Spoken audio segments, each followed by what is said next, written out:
Séries e filmes de luta fazem o maior sucesso. A tendência é comprovada atualmente com Cobra Kai, produção da Netflix, que continua a história de Karate Kid. Mas um astro do cinema em especial foi essencial para a divulgação das artes marciais orientais no Ocidente. Seu nome é Bruce Lee.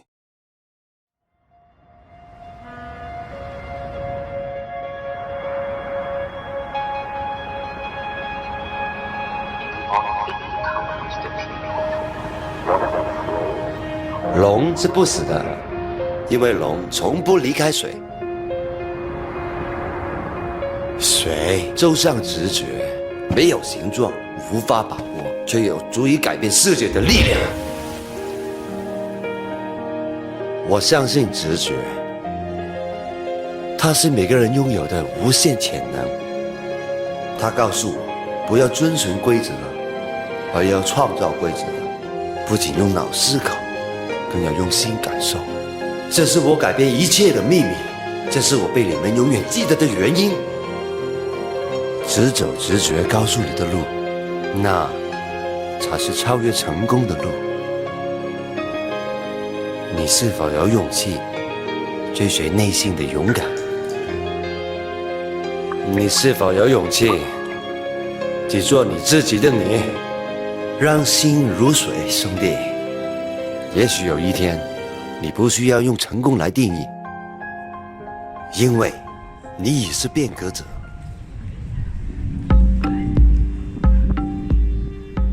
Hong Kong, 20 de julho de 1973. Bruce Lee está na casa de Betty Ting Pei, atriz com quem estava fazendo seu próximo filme, Operação Dragão. Por alguns anos, Betty também foi amante do famoso protagonista dos filmes de Kung Fu. Na tarde daquele dia, Bruce sente uma forte dor de cabeça. Betty lhe dá um comprimido de Equagesic, um poderoso analgésico que só pode ser tomado com receita médica. Ele contém ingredientes ativos da aspirina e do relaxante muscular meprobamato. Sentindo-se cada vez mais cansado, o ator deita-se na cama para descansar. Quando a noite caiu, Betty tenta em vão acordá-lo. Desesperada, a mulher liga para a emergência, mas Bruce chegará ao hospital sem vida.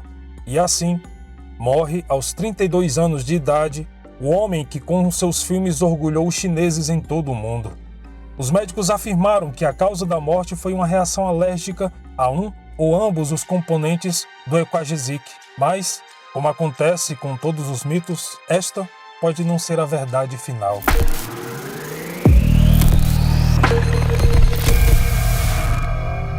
Olá, seja muito bem-vindo ao canal Paralelo Metafórico. O meu nome é Daniel e, como prometido, eu disse que iria avisar quando começasse a editar com o meu novo computador. E graças ao apoio e carinho de todos vocês, eu consegui comprar um computador muito potente, por sinal.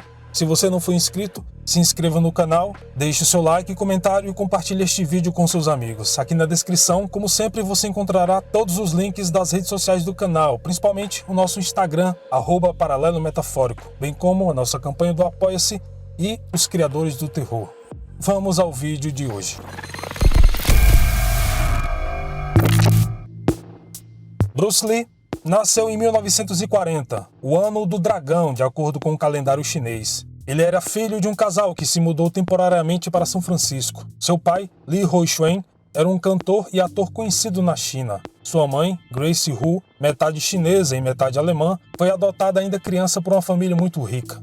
Bruce tem apenas 3 meses quando retorna com seus pais para Hong Kong. Graças ao pai, ele imediatamente consegue um pequeno papel em um filme, naturalmente, interpretando um bebê nascido em seu berço. Ao crescer, Bruce tem que lidar com os valentões da vizinhança, a maioria filhos de pessoas deslocadas que migraram para a China após a Revolução Maoísta de 1949. Para lidar com eles, o menino se matricula na escola de Kung Fu do mestre Ip Man. Para o resto da vida, Bruce nunca mais vai parar de treinar.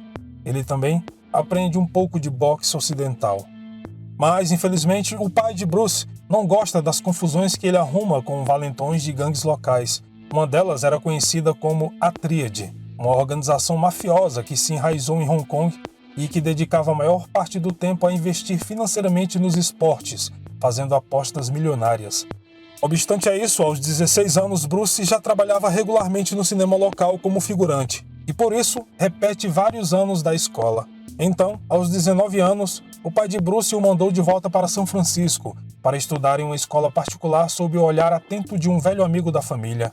Buscando tornar-se cada vez mais independente, Bruce Lee se muda mais para o norte, para Seattle, onde encontra trabalho como garçom e estuda ao mesmo tempo, finalmente se formando aos 20 anos de idade. Em seguida, ele se matricula no curso de filosofia da Universidade de Washington, onde conhece Linda Emery, uma garota americana com quem se casaria em 1964. Eles terão 2 filhos, Brandon Lee, que nasce em 1965, e uma garota chamada Shannon Lee, 4 anos depois. Enquanto outros atores e atletas de artes marciais tinham um físico comum, Bruce Lee, influenciado por lutadores americanos, se destaca, esculpindo seu próprio corpo com o fisiculturismo. Além disso, na luta, ele concentra-se em golpes acrobáticos, em vez de apenas socos e chutes. Graças a seu físico ágil e atlético, ele é escolhido por um produtor de televisão para interpretar Kato, o companheiro do famoso herói Besouro Verde. A série não faz muito sucesso e é cancelada na primeira temporada, que foi transmitida de 1966 a 1967. No restante dos anos 60, a carreira de Bruce Lee foi basicamente reprimida, até porque, a essa altura, a presença de um ator chinês ou outro de qualquer origem não europeia era bastante rara na televisão. De vez em quando, ele era chamado para fazer pequenas pontas em algumas séries de TV. Em 1970, Bruce Lee aproveitou um período de descanso por causa do estiramento de um nervo da perna. Nesse tempo, ele escreveu um tratado sobre o estilo de luta desenvolvido por ele mesmo, uma disciplina que mistura a tradição chinesa com a ocidental, chamada Jeet Kune Do. Como ator, o sucesso o alcança no ano seguinte, com a exibição de alguns filmes focados em artes marciais, que ele filma em Hong Kong. Filmes que não só atingiram as bilheterias do mercado asiático, mas também americanos e europeus. No imaginário ocidental, as lutas espetaculares de Bruce Lee anulam repentinamente a figura do chinês servil mostrado até então em filmes de Hollywood. Academias de karatê e judô são abertas aos montes ao redor do mundo como resultado da influência desses filmes, embora Bruce Lee praticasse uma forma mais exagerada de Kung Fu. Em 10 de maio de 1973, nos estúdios de Hong Kong, onde está dublando seu último filme, Operação Dragão, o ator é acometido por uma súbita crise de vômito, seguida de febre alta e convulsões. No hospital, ele tem um edema cerebral, o acúmulo de sangue no cérebro, que os médicos conseguem reabsorver com a injeção de manitol. Pouco mais de 2 meses depois, Bruce Lee morre na casa da atriz Betty Tin Pei. Nos próximos dias após o seu falecimento, os motivos da morte são obscuros. Depois são explicados oficialmente pelos médicos do hospital que realizaram a autópsia. Ele teria sofrido um novo edema cerebral, causado por uma reação alérgica a algum componente do medicamento que lhe foi dado por sua amiga. De acordo com o médico pessoal de Bruce Lee, Don Lockford, na verdade, o ator não sofria de nenhuma alergia e o edema não poderia ser causado nem mesmo por um derrame. Alguém começa a suspeitar que Bruce foi, na verdade, assassinado. Segundo alguns conspiracionistas, os culpados são os membros da gangue Tríade, a organização criminosa muito poderosa que controlava o tráfico ilegal de Hong Kong, da prostituição às drogas. Bruce Lee criticava fortemente a Tríade desde sua juventude e, o mais importante, recusou-se a pagar propinas para fazer seus filmes nos últimos anos na China, um comportamento que nenhuma organização mafiosa aceitaria sem reagir. A especulação ficou no ar durante anos, mas no fim, nada foi definitivamente comprovado, além do laudo oficial dos médicos. A morte do astro deixou uma lacuna no gênero das artes marciais, a qual os estúdios estavam dispostos a explorar por razões comerciais. Brandon Lee, filho de Bruce Lee, também se enveredou pelo mundo das artes marciais e o cinema, mas ele estava destinado a morrer tão jovem quanto seu pai, no momento de maior sucesso de sua carreira.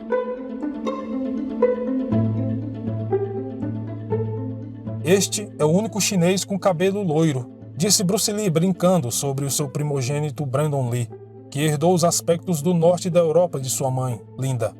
Desde os 4 anos, seu pai começa a lhe ensinar os segredos das artes marciais.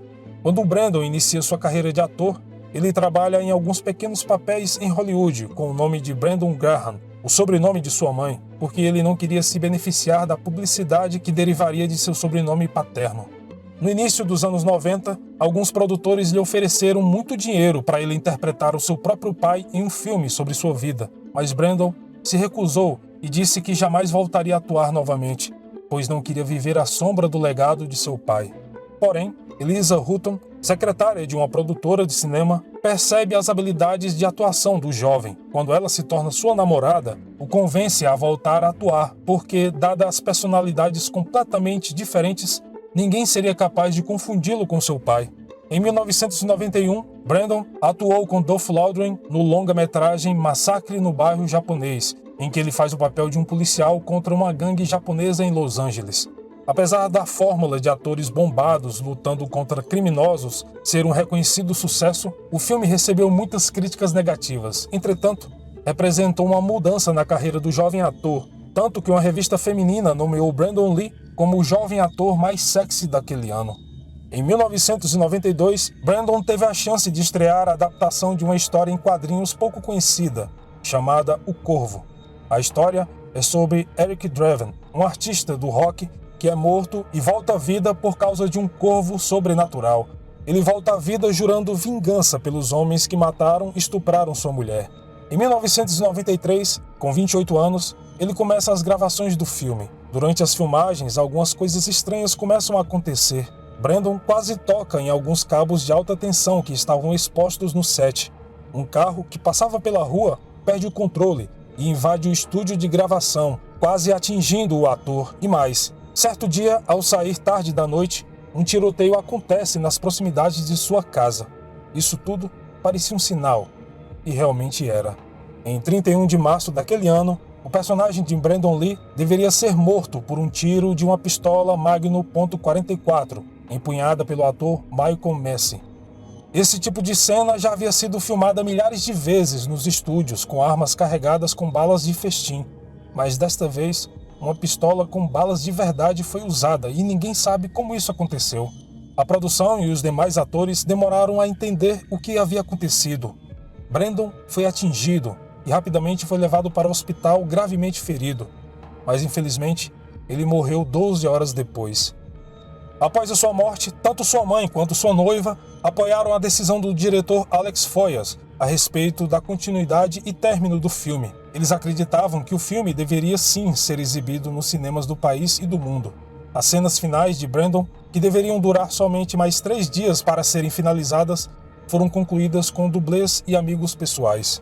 Uma investigação é iniciada sobre a morte do ator, mas estranhamente, sua mãe, irmã e namorada mandam parar com as investigações, aceitando uma compensação milionária da produtora do filme. Obviamente que a decisão desperta a irritação dos investigadores, que queriam indiciar algumas pessoas por homicídio culposo. Mas o caso é arquivado como morte acidental. O Corvo foi um grande sucesso das bilheterias mundo afora, sendo considerado atualmente como um clássico cult. Nos créditos finais do longa, uma mensagem é dedicada a Brandon Lee e sua noiva Eliza Hutton, que iriam se casar pouco depois do término das filmagens. Bom, este foi o vídeo de hoje. Espero imensamente que tenha gostado. Muito obrigado pelo carinho e atenção de todos. E como sempre, nos vemos nos comentários e de computador novo. Até mais.